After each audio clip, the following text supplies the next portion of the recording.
Reverend Dr. Linus Nelly, Chairman of NERYC, Most Reverend John Mulachira, our Archbishop of Guwahati, all the officials of the ICYM Regional Committee, the National Committee, all delegates, ladies and gentlemen. God, that he was able to move forward. I mean, Isaac, this youngster's name is Isaac Surong.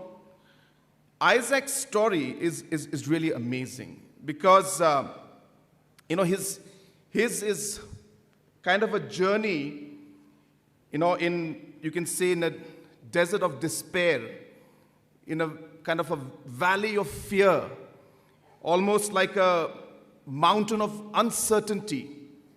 And yet he was able to, carry this kind of a light that no darkness could extinguish.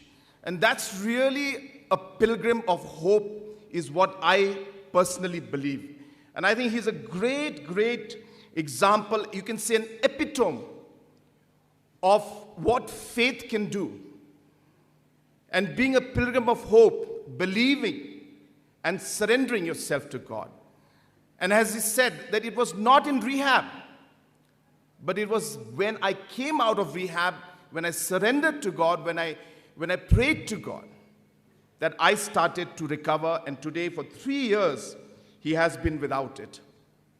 Second, apart from being a pilgrim of hope in his own life, Isaac is today a pilgrim of hope and a beacon of hope for others to know that if he can do it, with that faith that he had, anybody can do it. And the third aspect, which I think is so critical when it comes to the theme that we were discussing today, is exactly what Bahek has mentioned.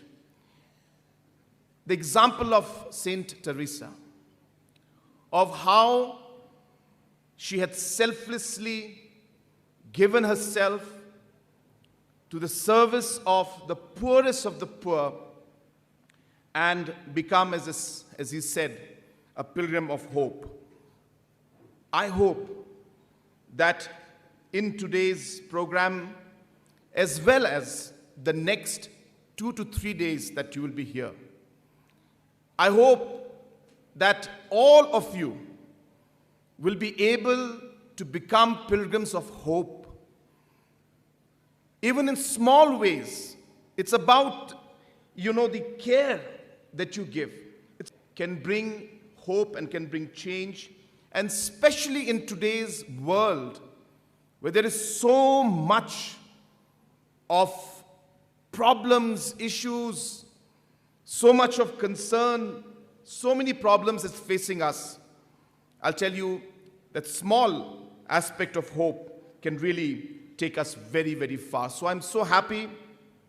It was, of course, His Holiness Pope Francis who had, in the 2025 Jubilee, mentioned the theme of Pilgrims of Hope. And we are so happy that we're able to take this forward.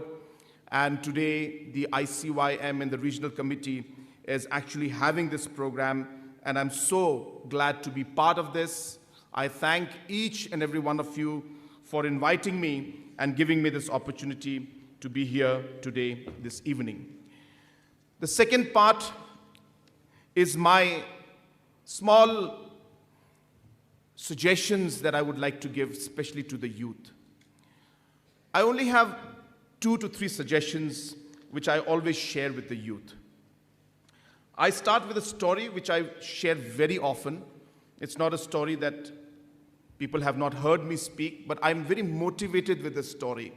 And that's why I use this story. Maybe you have heard me give this story out before. But this story is really about football. And it's a story about 2 teams playing football for about 3 hours.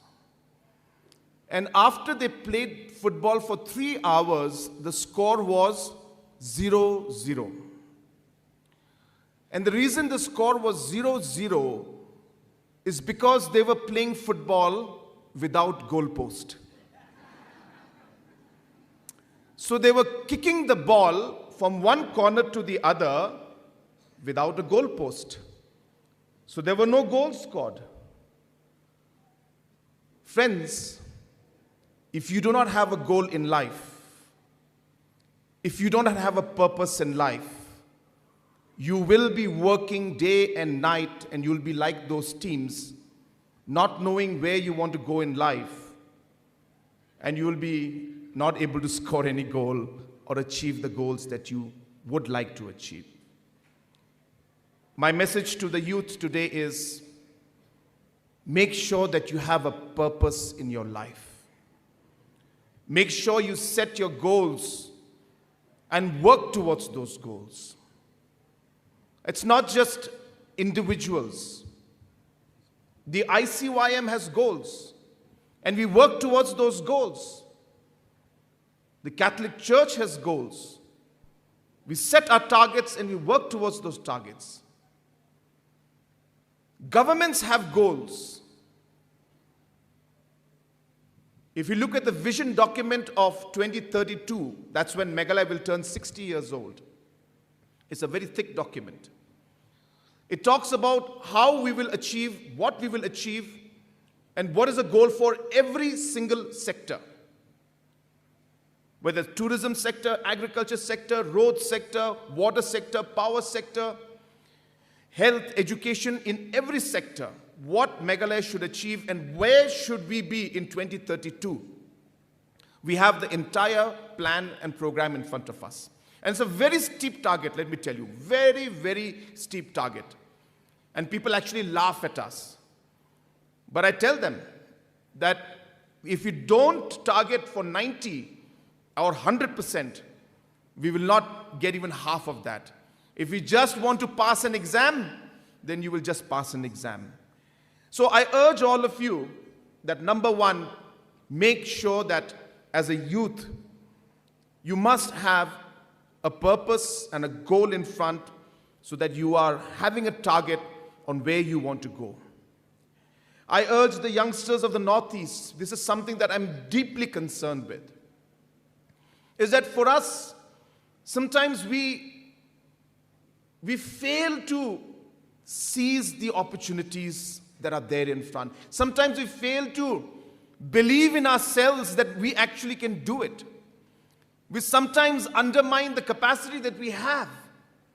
We look at ourselves and we feel sorry for ourselves sometimes and say, we are tribals, we can't do it.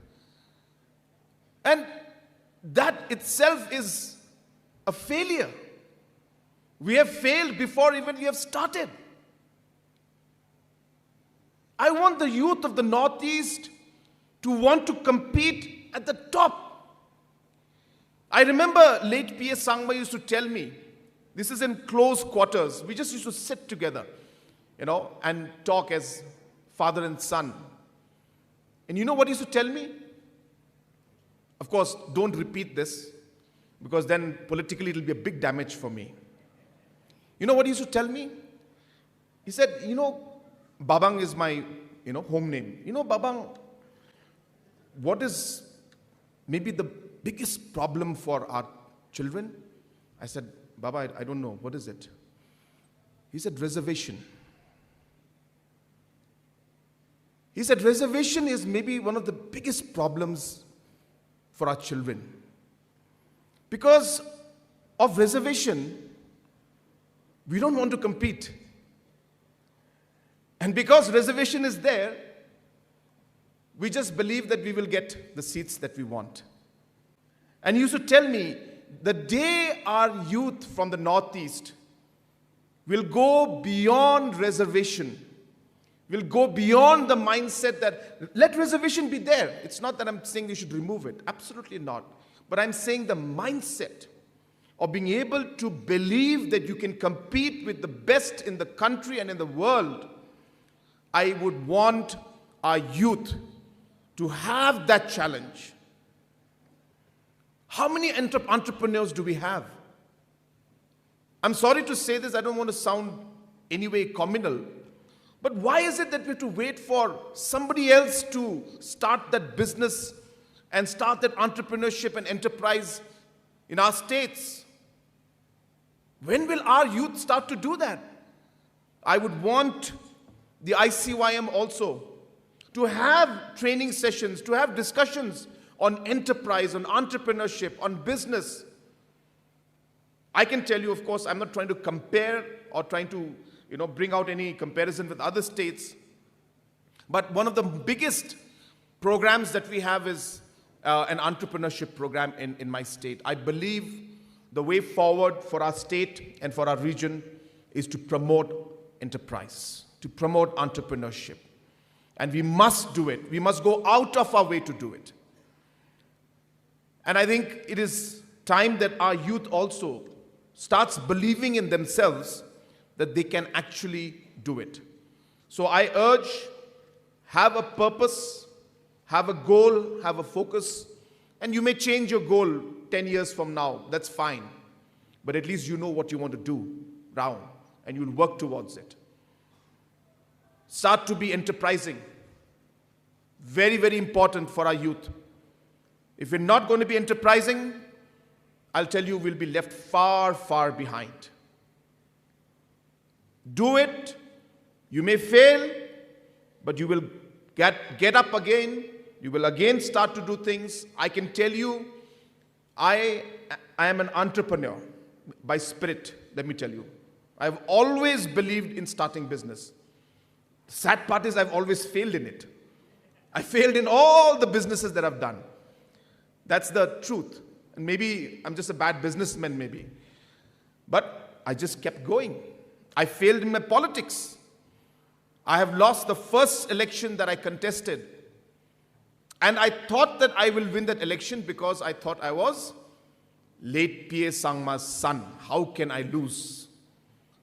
And I didn't campaign. I didn't meet the people. I didn't touch the grassroots. I didn't go from village to village. I just used to give to a big program, give a long lecture like I'm doing now, and go back home and stick some posters. And I lost that election. And I can tell you that that loss in that election was maybe the greatest turning points in my life. I don't think I would be here today if I had not lost that election, I can tell you. But more importantly, when I lost that election, I cried for 2 months because I could not digest it. But after 2 months, I picked up the pieces. I told myself, I'm not going to accept this, and I'm going to change this. And I worked for next 2 years, day and night, and of course, then I won the next election. And that's how life is. So please, my young ICYM members, all the Catholic youths who are out here, we'd like to see more of our Catholic youths come up with enterprises, start their own businesses, become, icons in the Northeast, and we can do it. In Meghalaya, we're trying to support as many as possible. Many, many programs are happening. Of course, we can try in other states also to support in whatever way possible. But this is something that I would like to see. And last, of course, I want to also share, which again is the same message and similar message to what Bahek had mentioned to you, that whatever you do in life, whatever you achieve in life, at the end of the day, it is about being a good human being.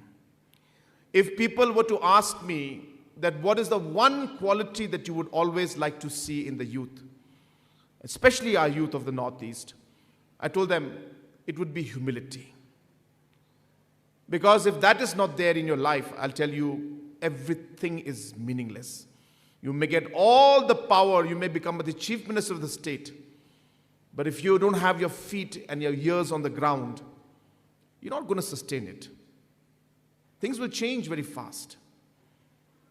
So whatever you do in life, I only hope and pray that you will always have fear in your heart, fear of the Lord, respect for elders, humility in every situation, and become good human beings. And I'm sure the church, ICYM, is working towards that direction. And I can see today the sea of youngsters in front of us, the hope of the Northeast, the hope of the nation. India is young, but Northeast is even younger. Maximum of our population in the Northeast is Gen Z, Gen Alpha, and Gen Beta. Whereas if you look at the rest of the country, most of the population is the millennial and a bit part of the Gen Z. So we are here as Gen Alpha and Gen Beta and Gen Z are the maximum. So if you look at the population, it's a pyramid like this. The lowest population is the maximum. Meghalaya, for example, out of 38 lakhs, 38 lakh people, 18 lakh people are below the age of 20. That means 50% of my population is below the age of 20. There are only 6 lakh people in my state, including Bahek and myself and Most Reverend Victor Lingdo, who are above the age of 45. And I think hardly about 50,000 people who are above the age of 70. So you can imagine the kind of potential we have. And I keep telling people, the youth is our greatest asset. The youth is our greatest challenge. It all depends on how we nurture it. If we nurture it well, Nagaland, Meghalaya, Manipur, Mizoram, the Northeast and India will shine. Because this youth will be the greatest constructive force that we have seen in this world. And if we can't nurture it, and if they get in the wrong direction and start doing the wrong things, then they will become the biggest destructive force that the world has seen. Same youth, matter of how we look at it, and matter of how we nurture it. And that's really what ICYM, that's why it's so important. That's why when I was told that, sir, please come, I said, I will absolutely come. And I'm going to the program in October in Kerala also, in the National ICYM program, because I want to talk to the youth. I want to tell our youth that this is the opportunity. Let us not let go. And the theme so rightly chosen by late Pope Francis, Pilgrims of Hope, is so appropriate on an occasion like this. And I'm sure that we will all achieve that in the days to come. And ICYM will lead you, will direct you, will nurture you to be there as the constructive force to take our region and our state and our country forward. I wish you all the very best. May God bless each and every one of you. And before I conclude, Father John had given so many mementos to everybody. Somebody has to give him something also. It's really, really unfair. So I know this also is really wrong. I should not be doing this. And all the archbishops are here. I feel very scared to do this. When I went to Rome, and I came back from Rome in Pope Francis' funeral, when I met Nuncio, so he blessed and he gave me this rosary. So I would like to hand over this rosary to Father John, though actually he's supposed to give me a rosary. I hope you know that. So I expect a rosary from him also, but I thought this is a meaningful memento and a meaningful gift from my side. I cannot call it, as a religious thing, because it's not really for me to do it. He's supposed to do it for me. I'll do it. Yeah, but I would like to present this small rosary blessed by our nuncio who gave it to me, and I would like to give it to Father John for all the work that he's been doing. And let's give him a round of applause, really. And he'll be going at the national level now, right? He will be the big boss. Yeah. Thank you, your blessings. Thank you. Thank you so much. Congratulations. Yeah, so with that, once again, I wish all of you the very best. It's really late, and so I'll conclude my speech. Thank you to our archbishops who are here, and thank you to all our bishops and all the reverend fathers, and most importantly to all the delegates for patiently being here and listening to my speech and to be part of this program. I wish this program the very best. Thank you very much.